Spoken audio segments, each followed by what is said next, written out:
Ekonomia shqiptare është duke u fuqizuar, por me ritmin aktual mund të duhet gati një gjenerat që vendi të arrijë gjysmën e të ardhurave mesatare të vendeve të Bashkimit Evropian.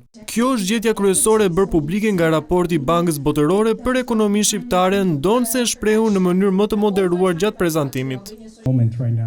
Shqipëria ka bërë një progres mbres lëndës për sa i përket tregut dhe stabilitetit ekonomik, uljes së varfërisë dhe reformave që afrojnë me standardet e Bashkimit Evropian. Gjithsesi duhet një konvergjencë më e madhe për të përshpejtuar aspiratat e shqiptarëve për të integruar në Bashkimin Evropian.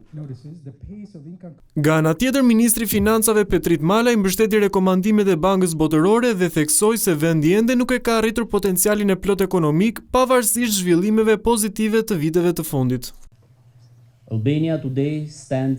Shqipëria ndodhet në një moment vendimtar. Gjatë viteve të fundit kemi treguar qëndrueshmëri dhe kemi ruajtur stabilitetin makroekonomik përballë goditjeve nga jashtë. Megjithatë, e dim që arritja e objektivave tona afatgjata kërkon përpjekje të reja. Sfida jon nuk është vetëm rritja ekonomike, por edhe krijimi i mundësive të reja, veçanërisht për të rinjt.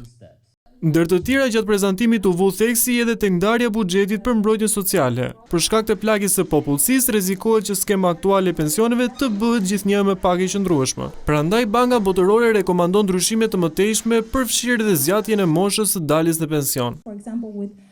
Deri në vitin 2060 pritet që 34% e shqiptarëve të jenë mbi moshën e pensionit, duke vënë skemën nën presion, nevojën reforma për të zgjeruar bazën e kontribuesve, për të nxitur rjegjatësi në punë dhe për ta mbajtur skemën e pensioneve të qëndrueshme për brezat e ardhshëm. Për të garantuar një rritje afatgjatë, raporti thekson se duhet investuar më shumë tek të rinjt, pasi shpenzimet për edukimin e hershëm përbëjnë vetëm 0,08% të PPB-s, që është 10 herë më i ulët se mesatarja e OECD-s. Po ashtu vetëm 10% e fëmijëve nën moshën 3 vjeç janë të regjistruar në çerdhe publike, thuhet ndër të tjera në raport.